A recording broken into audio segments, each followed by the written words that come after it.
Welcome to Cross Cultural Channel. My name is Nacho, and today we're gonna watch strange Indian carvings reveal advanced ancient technology. Let's go for it.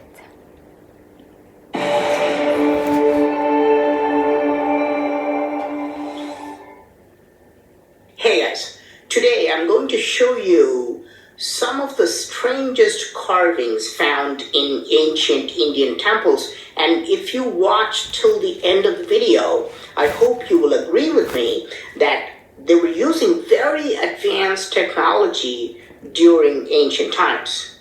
Look at this ancient carving in the Sun Temple at Modhera, built around 1,000 years ago. This figure is holding something unique.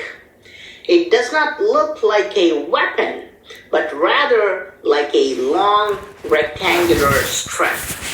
Do you realize what this is? This is a ruler, a rule or a line gauge, just like what we use for measurement today.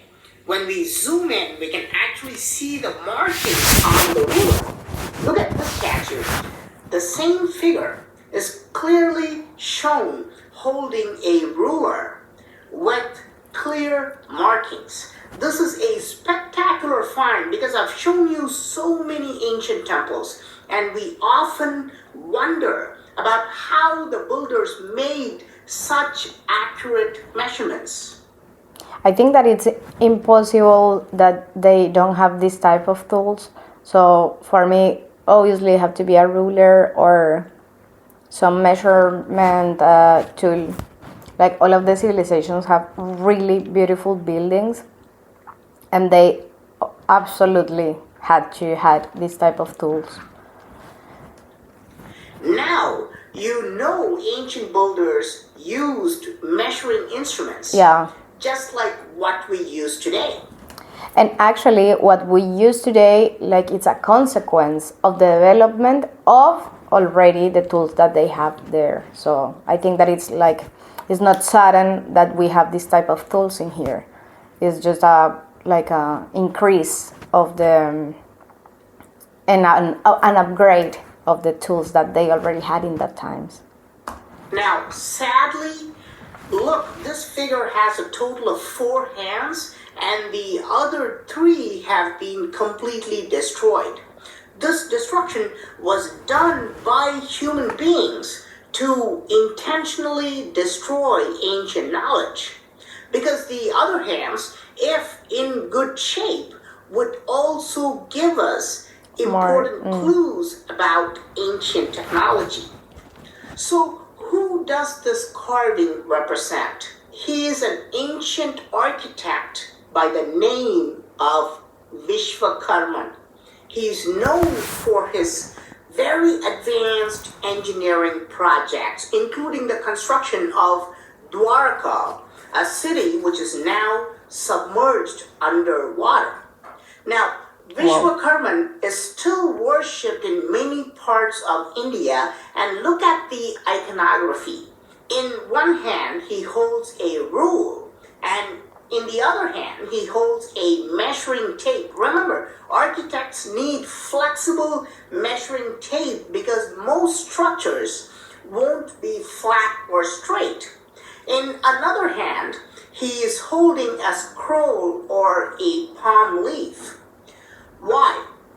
This is where he would not only write down all the information, but he also has to draw the layout and create a perfect blueprint before starting to build anything.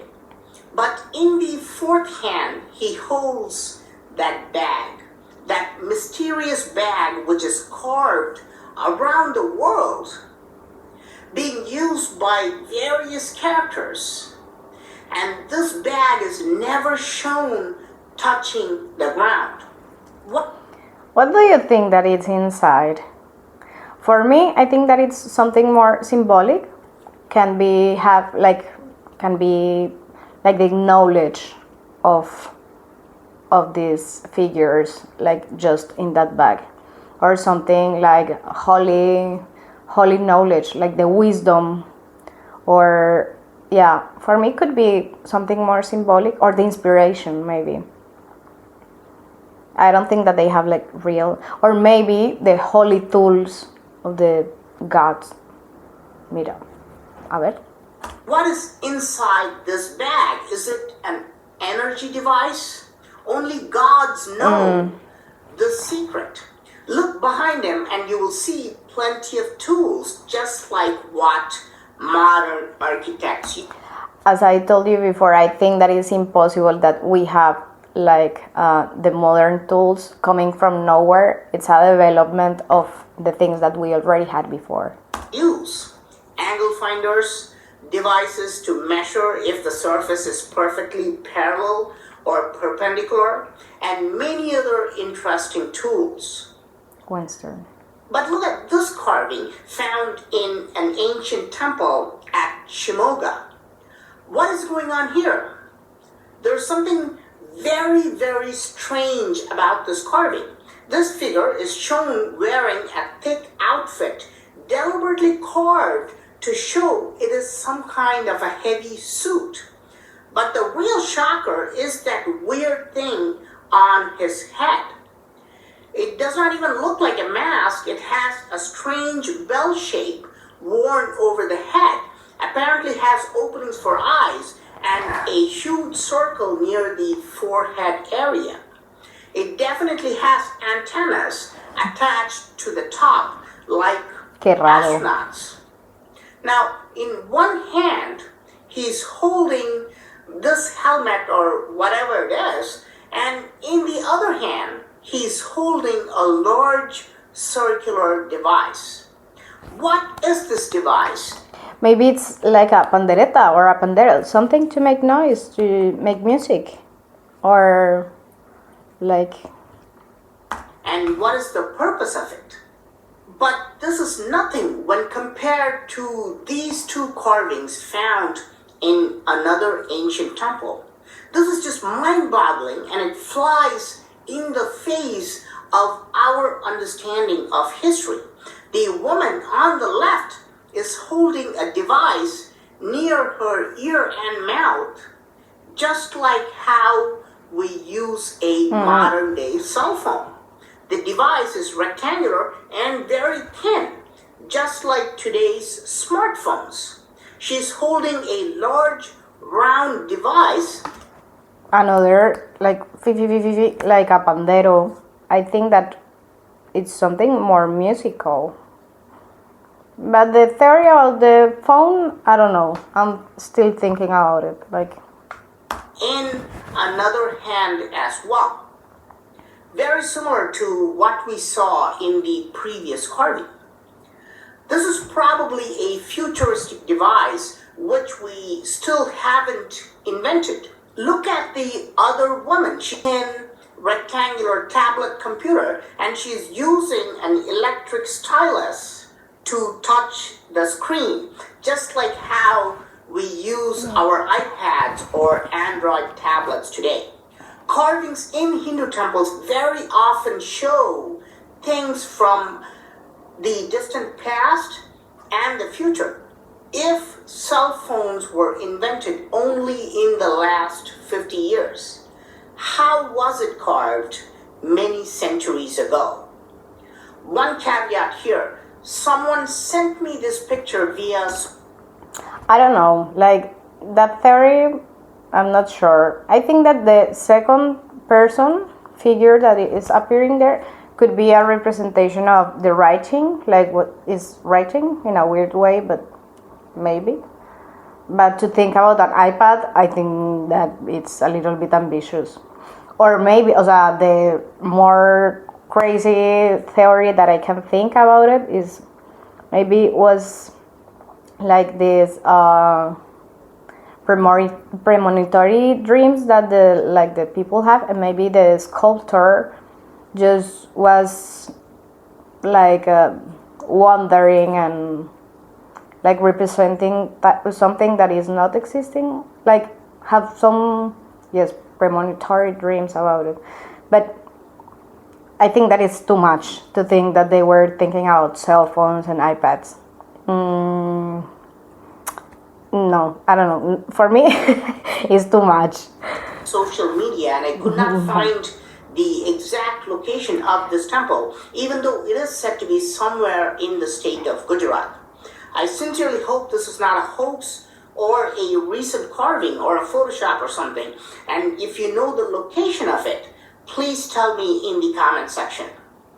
Look at this sculpture. It is from a temple called Rani Ki Vav, built around 1000 AD. So this carving is about 1000 years old.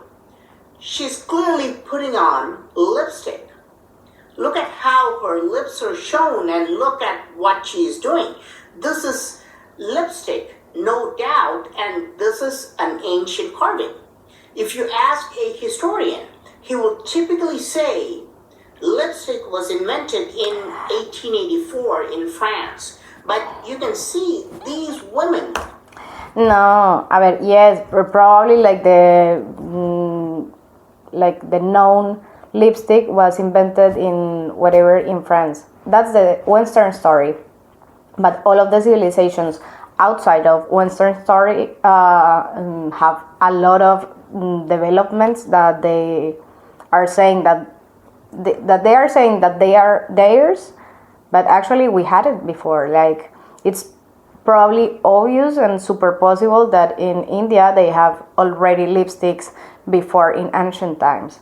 As in another Latin American civilizations, they also had a lot of like makeup before 1884. So, if we talk about the Western story, of course that we're gonna just focus on that in France and in whatever, but like, of course that in India they could have like makeup before 1884. It's just that we are just telling normally the story of the Western, and that's not always the story of all of the parts of the world. So it's, for me, it's super possible that that's lipstick. We're using it 1,000 years ago in India. And also, like, all of the drawings and the representations of Indian cultures are full of color. So probably they are using this type of things in the face since I don't know how many years. For me, it's not too crazy to think about it. Like, it's kind of obvious. Here is an 800-year-old carving found in a Hindu temple known as Chennakesava Temple. You can see these two figures mounted on an elephant. But the real eye-catcher is this device he's holding. There is a rod-like structure in the middle, but on either end, there are pointed rectangles or rhombus-like structures. What is this device called? This weapon is called Vajra and is clearly mentioned in ancient texts, and it is described as capable of creating a thunderbolt. This weapon could create as much energy as a lightning strike. This is about 1 billion, yes, 1 billion joules of energy. It is definitely similar to a type of advanced Tesla coil with primary and secondary coils with a transformer and a capacitor in between. Or this could be using maser technology, using diamonds or other crystals. Whatever it may be, we can definitely see some advanced technology used in ancient times because the sculptor could not have randomly imagined such a high-tech device. Wow. Now, let's look at this carving, which definitely raises some questions. Found in an ancient Shiva temple at Shimoga, it shows a woman in standing position, wrapping a man tightly with some type of a fabric or sheet. This man is in a sitting position, and even though there may be other explanations for this, we cannot help but think of mummification. Is this woman mummifying this man to preserve his body? We have all heard of Egyptian mummies, but why do we see such a carving in India? What do you think? I think that it's like normally almost all of the civilizations that we have this type of connection with the death. So we try to keep our beloved ones, or maybe the holy or the saint people in the town. They were mummified. So I think that it's more than natural or normal. Like, yeah, in India also they can mummify. Why not? Believe it or not, ancient Indians also mummified and preserved bodies, especially of saints. For example, in Sri Rangam Temple, Saint Ramanuja's body is mummified and is held in an underground tomb. But if we go to the state of Himachal Pradesh, we can see a strange mummy called the mummy of Sangha Tenzin.